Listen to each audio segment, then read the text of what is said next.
పోలవరం 2018లో కట్టేస్తాను రాసుకో జగన్మోహన్ రెడ్డి అన్నాడు దేవినేని ఉమ. ఆయన టర్మ్ అయిపోయింది కట్టల. 2022కి పూర్తి చేస్తాను రాసుకో చంద్రబాబు అన్నాడు అనిల్ యాదవ్. ఆయన టర్మ్ అయిపోయింది అవల. ఎప్పుడు కడతానో తెలియదు అన్నాడు అంబటి రాంబాబు. ఆయన టర్మ్ అయిపోయింది వెళ్ళిపోయారు. ఇప్పుడు నిమ్మల రామానాయుడు 2027 కల్లా కట్టేస్తున్నాం అని చెప్పారు. ఇప్పుడు 25 అయ్యింది. ఇప్పటికీ ఎంతవరకు అయ్యింది ఇది ఒక ప్రశ్న. ఇప్పుడు కేంద్రం డబ్బులు ఇస్తోంది, అయితే ఆ డబ్బులు దారి మళ్ళుతున్నాయి అంటూ మొన్న సాక్షి రాసుకొచ్చింది. కానీ ఇవాళ ఈనాడు రాసుకొచ్చింది. ఇవాళ అందరూ రాసిన ఈనాడు రాసింది కాబట్టి ఇంపార్టెన్స్. పోలవరం ప్రాజెక్టులో డయాఫ్రమ్ వాల్ నిర్మాణం 2025 డిసెంబర్ నాటికి పూర్తి చేయగలరా? ఇప్పటికే అనుకున్న ప్రకారం నిర్మాణ పనులు జరగడం లేదు, అవి లక్ష్యానికి భిన్నంగా ఉన్నాయి. ఎప్పటికి పూర్తి చేయగలరో స్పష్టంగా చెప్పండి. ఇది కేంద్ర జలశక్తి కార్యదర్శి దేబశ్రీ ముఖర్జీ ప్రశ్నించారు. పోలవరం ప్రాజెక్టు పురోగతి మీద ఆమె ఢిల్లీలో శుక్రవారం సమీక్షించారు.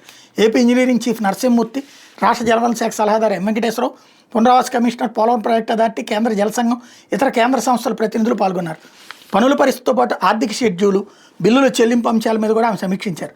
2025 డిసెంబర్ నాటికి డయాఫ్రమ్ వాల్ పూర్తి చేయడానికి ప్రయత్నిస్తున్నామని ఈఎన్సీ తెలిపారు. ఇప్పటికే 5,000 స్క్వేర్ మీటర్ల మేర పనులు వెనుకబడి ఉన్నారని, ఎప్పటికి పూర్తి చేయగలరో స్పష్టంగా చెప్పాలని అడిగారు. 2025 డిసెంబర్ నాటికి పూర్తి చేసేందుకు ప్రయత్నాలు చేస్తామని, వర్షాకాలంలోనూ పనులు చేసేందుకు ఏర్పాట్లు చేసుకున్నామని ఈఎన్సీ తెలిపారు. లేని పక్షంలో 2026 మార్చికి డయాఫ్రమ్ వాల్ పనులు పూర్తి చేయగలమని చెప్పారు. ప్రాజెక్ట్ నిర్మాణ రీషెడ్యూల్ పకడ్బందీగా రూపొందించి మళ్లీ ఇవ్వమని దేబశ్రీ ముఖర్జీ సూచించారు. పోలవరం ప్రాజెక్ట్ నిర్మాణ షెడ్యూల్కి సంబంధించి అన్ని అంశాలు పరిగణలోకి తీసుకుని 20 రోజుల్లో దాన్ని ఇవ్వాలని పేర్కొన్నారు. ప్రైమావేరా సాఫ్ట్వేర్తో పర్యవేక్షించేలా ఏర్పాట్లు చేయాలని చెప్పారు.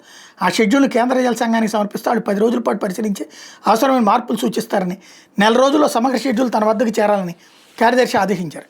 గ్యాప్ 1 ప్రధాన డ్యామ్ పనులు 2025 నవంబర్ నుంచి ప్రారంభించాలనుకుంటున్నామని ఈఎన్సీ చెప్పారు.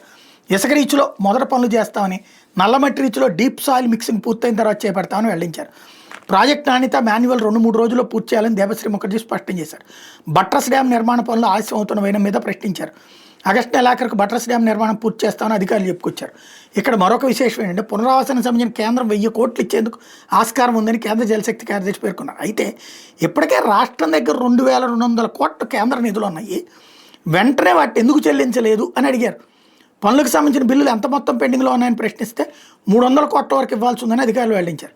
వాటిని చెల్లించాలంటే రాష్ట్ర ప్రభుత్వ ప్రధాన కార్యదర్శికి లేఖ రాస్తామని దేబశ్రీ ముఖర్జీ చెప్పారు. అంటే డబ్బులు కేంద్రం ఇస్తే కూడా వాడేసుకున్నారు వీళ్ళు, ఆ నిర్వాసితులకు ఇవ్వలేదు. అది ఇప్పుడు తెలుస్తోంది.